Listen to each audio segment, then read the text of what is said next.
यदि आप भी उत्तराखंड के पहाड़ों में फलों का उद्यान लगाने का विचार कर रहे हैं अथवा केवल यह समझना चाहते हैं कि इसकी वास्तविक नींव कैसे रखी जाती है, तो आइए इस यात्रा पर साथ चलते हैं। इस वीडियो में हम आरंभ से लेकर उन सभी महत्वपूर्ण पक्षों को सरल भाषा में समझेंगे जिन पर किसी भी सक्सेसफुल ऑर्चर्ड का भविष्य निर्भर करता है। साथ ही धरातल पर कार्य कर रहे किसानों से भी हम इस विषय को समझेंगे। पिछले कुछ वर्षों में उत्तराखंड के पहाड़ों में एक परिवर्तन स्पष्ट दिखाई देने लगा है।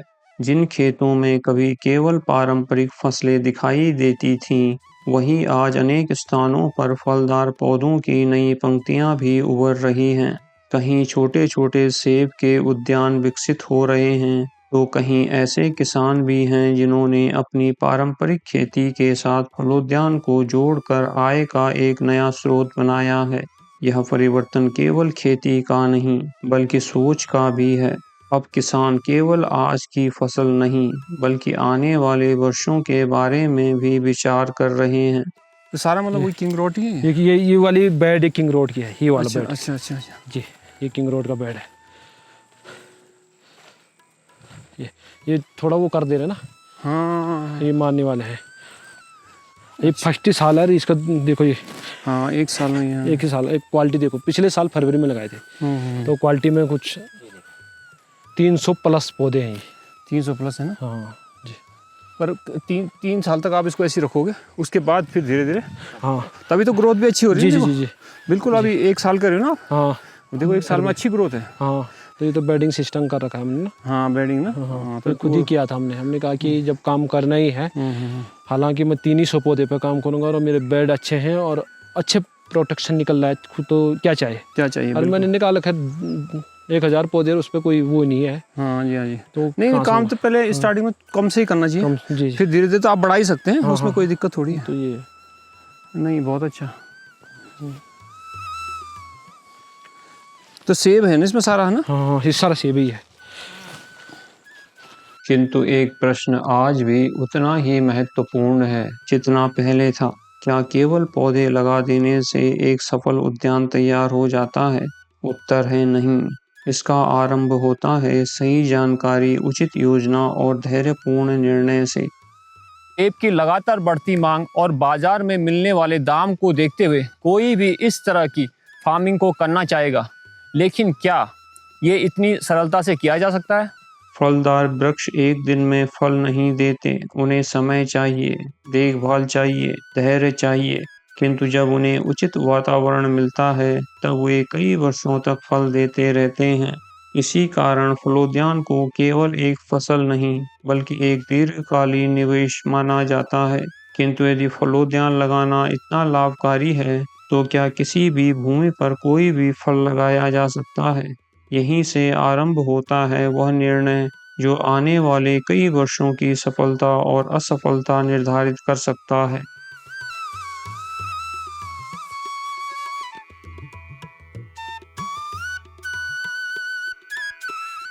फलोद्यान लगाने का विचार बनने के बाद सबसे पहला प्रश्न यही सामने आता है, कौन सा फल लगाया जाए?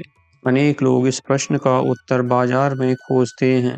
वे देखते हैं कि किस फल का मूल्य अधिक है, किसकी मांग अधिक है, अथवा किस क्षेत्र में कौन सा फल लोकप्रिय है। किंतु फलोद्यान का निर्णय केवल बाजार देखकर नहीं लिया जा सकता। पहाड़ पहली दृष्टि में भले ही एक जैसे दिखाई दें, किंतु प्रकृति ने प्रत्येक क्षेत्र को अलग बनाया है। कहीं ऊंचाई अधिक है, कहीं कम, कहीं शीत ऋतु अधिक कठोर होती है, तो कहीं अपेक्षाकृत सौम्य, कहीं पर्याप्त धूप मिलती है, तो कहीं घाटियों का वातावरण अधिक आर्द्र रहता है। भूमि की प्रकृति भी एक स्थान से दूसरे स्थान तक बदलती रहती है। इसलिए फल के चयन का आधार होना चाहिए अपनी भूमि, अपनी जलवायु और अपने क्षेत्र की प्राकृतिक परिस्थितियाँ।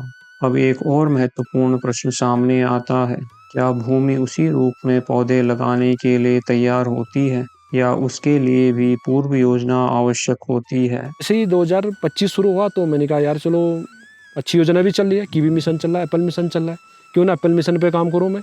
और क्षेत्र भी अच्छा था, और मैंने मिट्टी भी दिखाई और अपना वो भी दिखाया, ये जो अच्छा, अपना सॉइल टेस्ट है ना सॉइल टेस्ट भी किया, और अपना जो अपना समुद्र तल से ऊंचाई है, अच्छा, हाँ, क्या हो सकता है उस हिसाब से तो सेब का ही बढ़िया लगा। भूमि का चयन और उपयुक्त फल का निर्णय हो जाने के पश्चात अगला चरण आरंभ होता है योजना का। एक फलदार वृक्ष कई वर्षों तक उसी स्थान पर रहने वाला है, इसलिए पौधा लगाने से पहले यह समझ लेना आवश्यक है कि भूमि उसकी आवश्यकताओं को पूरा कर पाएगी या नहीं। ऐसी भूमि जिसमें जल का उचित निकास हो, पर्याप्त सूर्य का प्रकाश व जैविक पदार्थ हों, और जिसे समय समय पर सुधारा जाता रहे, वह वृक्षों के लिए अधिक अनुकूल मानी जाती है। इसके साथ ही वृक्षों के बीच उचित दूरी कितनी होगी, सिंचाई की व्यवस्था कहाँ से होगी, भविष्य में देखभाल कैसी होगी, ये सभी निर्णय प्रारंभ में ही कर लिए जाएं तो आगे का कार्य अधिक व्यवस्थित हो जाता है।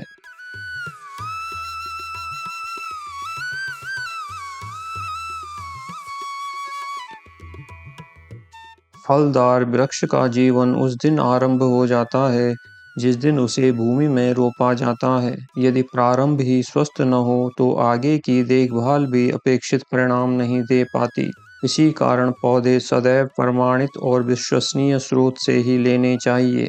स्वस्थ पौधा केवल देखने में अच्छा होना पर्याप्त नहीं है, यह भी आवश्यक है कि वह रोग मुक्त हो, उसकी जड़ें स्वस्थ हों और वह उस क्षेत्र की जलवायु के अनुकूल हो।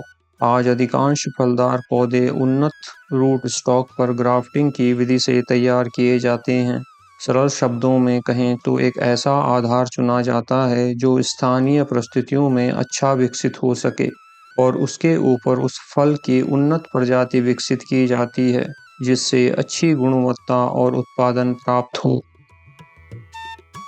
ये जैसे रूट है, हाँ, इसको लगाते हैं हम ऐसे, हाँ जी, हाँ जी, ऐसे तिरछा करके लगाते हैं। अच्छा, ठीक है, इसको 2-4 महीने तक ऐसे रहने देते हैं जी, इस पे क्या है, इस पे बहुत सारे ये आई है ना आंखें, जी, जी, जहाँ से वो टहनियाँ निकलती है, तो ये टहनियाँ निकलती है इससे, बहुत सारी निकल जाएंगी क्योंकि इस पे जड़ है, तो ये इसको पोषण देता है, तो निकल आती है। जब इतनी बड़ी बड़ी हो जाती है टहनियाँ, ये ऊपर को ही आएगी क्योंकि अभी पौधा नीचे गिर चुका है ना ऐसे, तो वो फटेगी तो ऊपर को ही आएगी। अच्छा, वो ये मुझे लग रहा है तिरछा इसीलिए करते हैं इसको, हाँ, ताकि वो ऊपर आ जाए। ऊपर पौधे का नेचर है कि वो ऊपर ही जाएगा, ऊपर ही जाएगा, नीचे को नहीं जाएगा। बिल्कुल जाएगा। बिल्कुल बिल्कुल, ठीक है, वो ऊपर को आ जाते हैं, फिर इसको मिट्टी में ही गाड़ देते हैं पूरा। अच्छा, जब थोड़े बड़े बड़े हो जाते हैं 3-4 इंच हाँ के, जी, और उसके ऊपर भी 2-2 इंची मिट्टी चढ़ा देते हैं, अच्छा, जो टहनियाँ होती है, हाँ, हाँ, फिर उसी पे जड़ आ जाती है, जड़ आ जाती है। अपने आप वो जितना मिट्टी के अंदर होता है उस पे जड़ आ जाती है। इसका नेचर है, इस पे जड़ ही आएगी।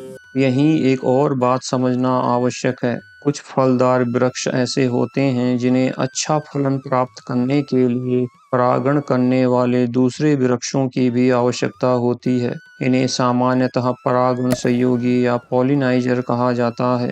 यदि ऐसे वृक्षों की उपेक्षा कर दी जाए तो वृक्ष स्वस्थ होने के पश्चात भी अपेक्षित मात्रा में फल नहीं दे पाते।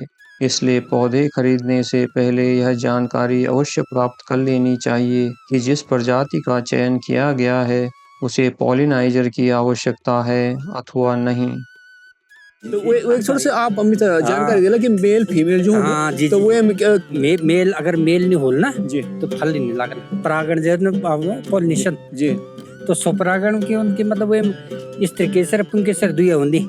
ये अब ये ना ये सारे स्त्रीकेसर, ये मतलब ये फीमेल है, पेड़ है, ये पेड़ फीमेल है, फीमेल है ना जी, जी, तो इसमें जो है मतलब इसमें सेब के मामले में सबसे पहले ध्यान रखना पड़ता है मेल है फीमेल का मेल करना पड़ता है।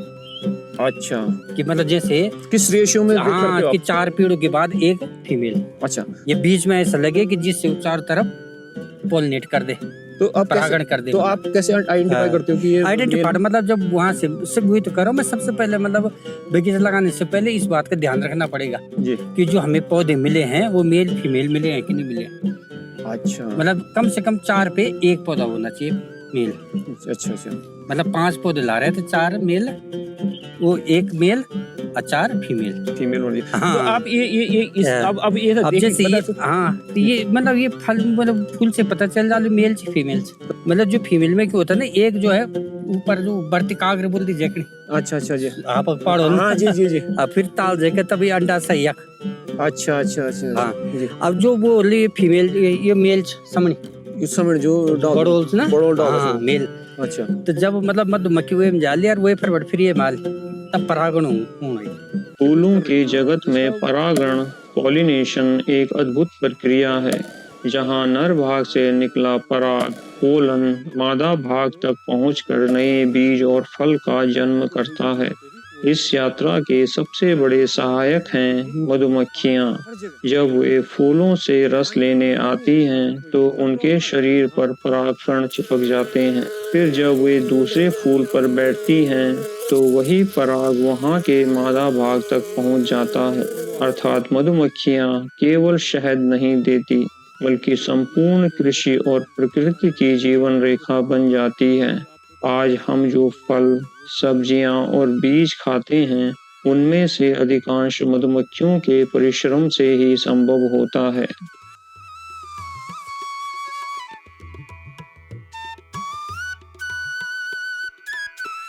अब प्रश्न उठता है, क्या ऐसे भी संस्थान हैं जो उचित मार्गदर्शन, प्रशिक्षण और प्रारंभिक सहायता प्रदान करते हैं? निश्चित रूप से अनुभव समय के साथ बहुत कुछ सिखाता है, किंतु आरंभिक वर्षों में उचित मार्गदर्शन अनेक भूलों से बचा सकता है। उत्तराखंड सहित देश के विभिन्न राज्यों में उद्यान विभाग, कृषि विज्ञान केंद्र तथा अन्य संस्थाएं समय समय पर प्रशिक्षण, तकनीकी परामर्श और विभिन्न योजनाओं के माध्यम से बागवानों का मार्गदर्शन करती हैं। साथ ही जो किसान पहले से इस कार्य को कर रहे हैं, उनसे भी परामर्श लिया जा सकता है। यहाँ एक बात समझना आवश्यक है, ये सब आपको आरंभ में सहायता कर सकती हैं, किंतु किसी फलोद्यान की सफलता अंततः उस व्यक्ति की नियमित देखभाल, धैर्य और सीखने की इच्छा पर ही निर्भर करती है।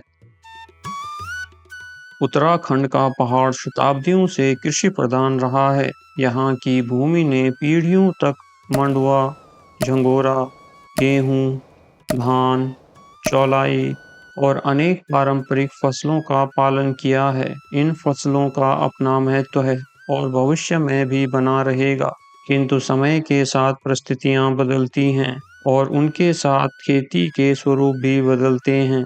आज अधिकांश किसानों के पास सीमित कृषि भूमि है। ऐसे में स्वाभाविक है कि वे ऐसी कृषि पद्धतियों की ओर भी ध्यान दें जिनसे दीर्घकाल में स्थिर आय प्राप्त हो सके। फलोद्यान इसी दिशा में एक महत्वपूर्ण विकल्प के रूप में सामने आया है। मीन बगीचा जो है ना कि वो को चक्कर में कह रही है घर डाल तो कम से कम आबाद रहा थी। हाँ जी, वो खड़ी कारण तो मतलब आप एक तरह से लड़का खड़ी एक पूरी व्यवस्था करना चाहो। हाँ, ताकि का खेना जा का खीने जा बस और या कमु अपुर रोजगार कर और लोग को रोजगार भी दिया सही है ना। एक मीन कारण मीन मकसद ही चाहे जी। अब मिल वाले रे जान बीच साल आप 15-20 हजार रुपया नौकरी मिला ली है, क्या क्या गुजर होने में।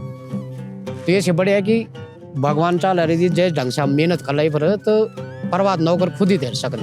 बिल्कुल बिल्कुल सही बात। देर सकूं बिल्कुल। यहाँ एक बात स्पष्ट रूप से समझ लेना आवश्यक है कि फलोद्यान पारंपरिक खेती का विकल्प नहीं है, बल्कि उसका पूरक हो सकता है। अनेक सफल कृषक आज भी अपने खेतों में पारंपरिक अनाज, सब्जियां, पशुपालन और फलदार वृक्ष इन सभी को साथ लेकर चलते हैं। यही संतुलन कृषि को अधिक सुदृढ़ बनाता है। यहाँ ये बीन्स, राजबीन, ये मूला छ, ये मेथी शिमला मिर्च, ये बैंगन छन, वो तरफ बंद गोभी।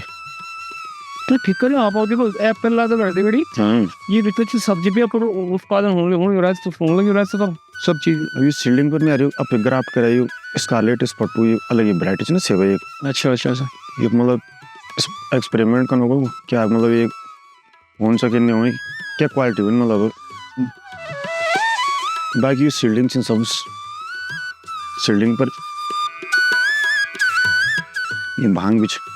यदि इस पूरी यात्रा को एक वाक्य में समझना हो तो संभवतः इतना कहना पर्याप्त होगा कि फलोद्यान का आरंभ पौधे लगाने से नहीं, बल्कि सही निर्णय से होता है। भूमि को समझना, उचित फल का चयन करना, सही योजना बनाना, स्वस्थ पौधे लगाना, प्रत्येक ऋतु में देखभाल करना और सबसे बढ़कर धैर्य रखना, यही वे आधार हैं जिन पर एक अच्छा फलोद्यान विकसित होता है। उत्तराखंड के पहाड़ों में फलोद्यान केवल आय का साधन नहीं है, यह भूमि के साथ एक दीर्घकालीन संबंध है।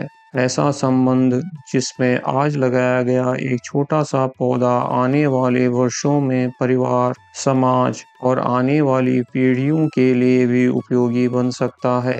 यदि हम प्रकृति को समझकर उसके साथ चलना सीख लें तो वह हमें समय आने पर अपना सर्वोत्तम प्रतिफल अवश्य देती है। यदि यह जानकारी आपके लिए उपयोगी रही हो तो इसे उन लोगों तक भी अवश्य पहुंचाइए जो पहाड़ में फलोद्यान लगाने का विचार कर रहे हैं। संभव है सही समय पर मिली सही जानकारी किसी के वर्षों के परिश्रम को सही दिशा दे दे। नमस्कार।